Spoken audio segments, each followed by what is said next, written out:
as the young tigress awoke into a dream of wonder. She knew that somehow she was asleep.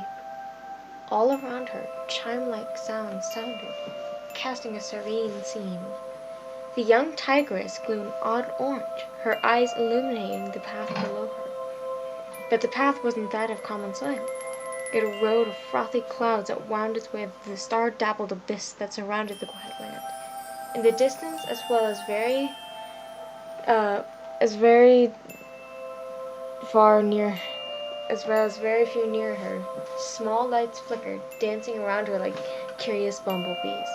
The scene, as dark as a shadow and smooth as a creek, bent and swayed as the young cub progressed forward. The road continued all through eternity, but as she continued onwards, soft voices hummed louder and louder, calling to her like a siren. Drawn to the noise, the young tiger followed the noise to a break of light. The light glowed with light lavender and resembled billows of smoke, twisting and shaping to the form of a silver-hued feline. This feline wasn't that of the common type present Earth, no. Stars were visible through her semi-transparent form, and upon her back grew great arcane wings that shaped itself into that of a bird's.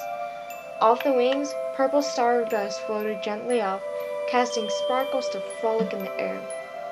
Of course, this new scene that played before the marmalade protagonist intrigued her only to inspect further.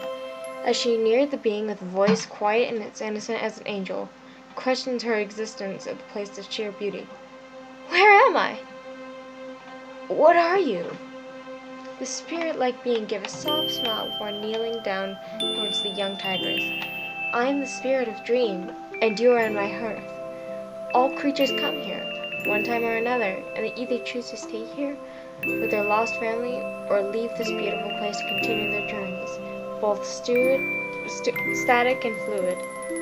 Of course, the little that the cub understood still confused her. "Wait, I am dead?" The spirit, whose mane flowed like clouds in the breeze, gave a soft chuckle. "No, of course not. You are merely asleep." The cub looked worried in the spirit's eyes. She kneeled down and licked the cub with a cold, velvet-like tongue. "Relax. You are safe here." She felt the cub's scaredness and winked. "Do not fear, for I have somebody very dear to you to join you in the rest."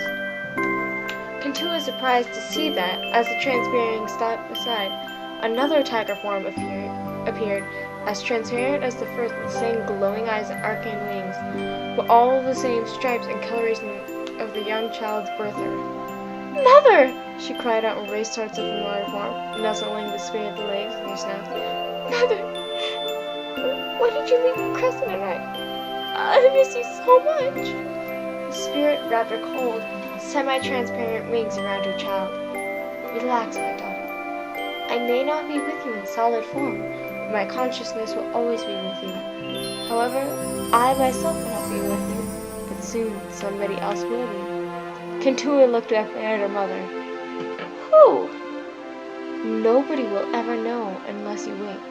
This will always be a mystery to you unless you return to your own home. It is not your time to join the great wind, my child." With that, the spirit took a step away from her child, her face serious. Her form started to disappear into golden snowflakes that washed away in the wind, eventually fading out of sight. "Mother! Mother! Come back!" In the back of her consciousness, she heard a voice. "I will always be with you." Despite this reassurance, the cub knelt down, tears departing the corners of her eyes. "Mama, come back!" She felt another cold touch wrapping around her side as the silver lioness curled her feathers around the weeping child. "My friend, you will come here someday once more, but for now you must leave. Your mother would have wanted this." Her voice, as well as her form, began to disappear, as well as the cloud beneath her paws. In moments, the stars had all but vanished, and the cub awoke to find the first beams of morning illuminate the dark sky, chasing the stars away. Kantua was in the graveyard, nestled in a patch by a dead tree. "Mother, come home!" Even knowing that her mother would not return to this land, she somehow felt reassured that her mother was still watching out for her. And despite the fact that most dreams disappeared as quickly as they came, the young cub somehow knew that this dream was going to stay with her forever. No matter what she did, no matter what happened to her, this dream was going to lead her on her path to find her lost sister, and she would always remember it, no matter what.